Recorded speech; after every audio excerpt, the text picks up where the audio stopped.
गुरु महाराज जी के श्री चरणों में प्रणाम। यह अंतरानुभूति है भंवर लाल गर्ग जी की, जो कि प्रधान आरक्षक केंद्रीय औद्योगिक सुरक्षा बल में हैं, भारत सरकार। उन्होंने बताया कि मैं सेना मुख्यालय CGO कॉम्प्लेक्स सोदी रोड में कार्यरत था। 1 जनवरी 2013 शाम को जब मैं ऑफिस से घर आया तो मेरे पड़ोसी ने मुझे साईं बाबा मंदिर चलने को कहा। थका हुआ होने के कारण मैंने उन्हें किसी अन्य दिन साईं मंदिर जाने के लिए कह दिया, पर मैंने उनसे साईं बाबा की पुस्तक पढ़ने के लिए मांग ली। उन्होंने मुझे श्री साईं सच्चरित्र पढ़ने के लिए दी। पुस्तक पढ़ने से पहले मैंने साईं बाबा से 2 प्रार्थनाएं की। पहली, मेरी धूम्रपान की आदत छुड़वा देना, और दूसरी, अगर आप आज भी इस संसार में हो तो मुझे दर्शन देना। उस दिन मैंने श्री साईं सच्चरित्र के प्रथम उपाध्याय का पठन किया।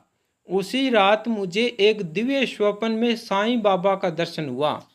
साईं बाबा ने मुझे कठोर शब्दों में कहा, तू सिगरेट पीना छोड़ दे।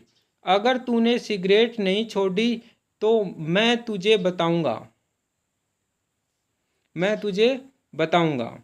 बाबा के कठोर वचन सुनकर मेरा पूरा शरीर कांपने लगा।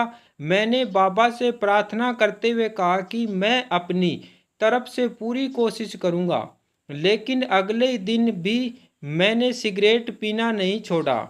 मैंने अगले 7 दिनों में श्री साईं सच्चरित्र का पारायण पूरा कर लिया।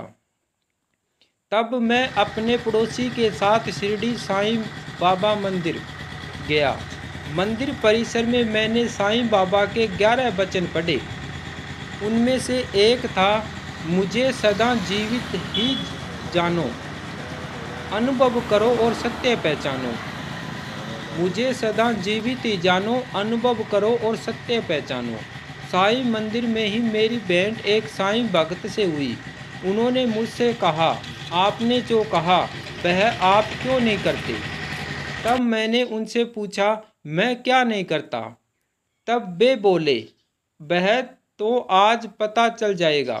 मेरी समझ में कुछ नहीं आ रहा था कि मेरे साथ यह क्या चल रहा है। कुछ ही देर में मंदिर में साईं भजनों का कार्यक्रम आरंभ हो गया। उस दिन मैंने पहली बार ईश्वरीय शक्ति को महसूस किया। रात को वापिस आकर मैं अपने घर के अंदर बने छोटे से पूजा गृह के सामने बैठकर बहुत रोया।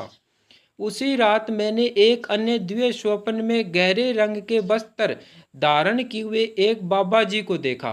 बाबा जी ने मुझसे कहा, तू मेरे पास आ जा। मैंने कहा, जी बाबा, मैं आऊँगा। बाबा ने कहा, मैंने तेरे से कहा था कि तू सिगरेट पीना छोड़ दे, पर तूने सिगरेट नहीं छोड़ी। मैंने कहा, बाबा जी, मैंने तो शिरडी के साईं बाबा से सिगरेट छोड़ने का वादा किया था, न कि आपसे। बाबा ने कहा, मैं ही साईं हूँ। सुबह लगभग 4 बजे मेरी नींद टूट गई। मैंने घर के पूजा गृह में एक प्रकाश का गोला देखा, जो देखते ही देखते आंखों से ओझल हो गया। ठीक 2 दिनों बाद शनिवार के दिन मुझे मेरी कंपनी के कमांडर महोदय ने कहा, गर्ग जी, आप रविवार को सुबह जल्दी तैयार हो जाना, हमें कहीं ड्यूटी पर जाना है। मैं रविवार को सुबह जल्दी तैयार होकर कमांडर साहब के घर पहुंचा। साहब मुझे कार में बिठाकर कुतुबगढ़ रोड स्थित दिव्य धाम आश्रम ले आए। वहां पर मैं अपने साथ सिगरेट नहीं ले जा सका। आश्रम में 4 घंटों तक भजन व सत्संग का कार्यक्रम सुना।